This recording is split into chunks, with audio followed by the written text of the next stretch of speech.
સુરતના ગ્રામ્ય વિસ્તારમાં રખડતા શ્વાનનો આતંક જોવા મળી રહ્યો છે। સુરત ગ્રામ્યમાં રખડતા શ્વાનનો આતંક સામે આવ્યો છે।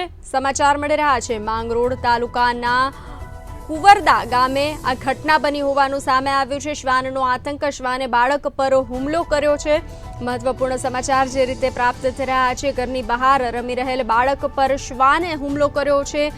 શ્વાન દ્વારા હુમલો કરવામાં આવ્યો છે। શરીર પર બાળકને બચકા ભર્યા હોવાના સમાચાર જે રીતે મળી રહ્યા છે। શ્વાનનો આતંક યથાવત જોવા મળી રહ્યો છે। સુરત ગ્રામ્ય પંથકમાં લોકો દોડી આવતા બાળકનો બચાવ થયો છે, ત્યારે શ્વાને આતંક મચાવ્યો છે।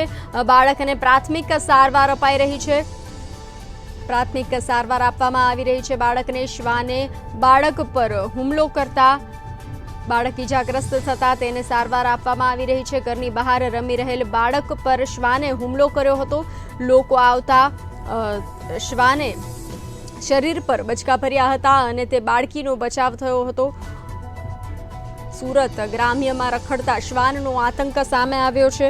મહત્વપૂર્ણ સમાચાર સુરતથી જે રીતે મળી રહ્યા છે, માંગરોળ તાલુકાના કુવરદા ગામે આ ઘટના બની છે।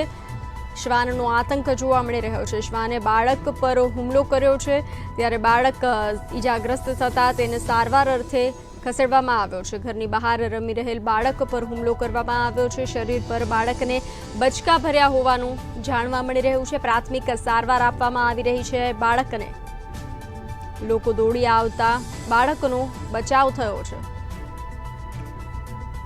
બાળકને પ્રાથમિક સારવાર આપવામાં આવી રહી છે। મહત્વપૂર્ણ સમાચાર જે રીતે મળી રહ્યા છે, શ્વાને બાળક પર હુમલો કર્યો છે।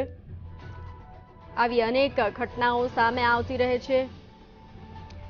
ઘરની બહાર રમી રહેલ બાળક પર શ્વાને હુમલો કરતા ચકચાર મચી છે। શરીર પર બાળકને બચકા ભર્યા હોવાના દ્રશ્યો પણ સામે આવ્યા છે।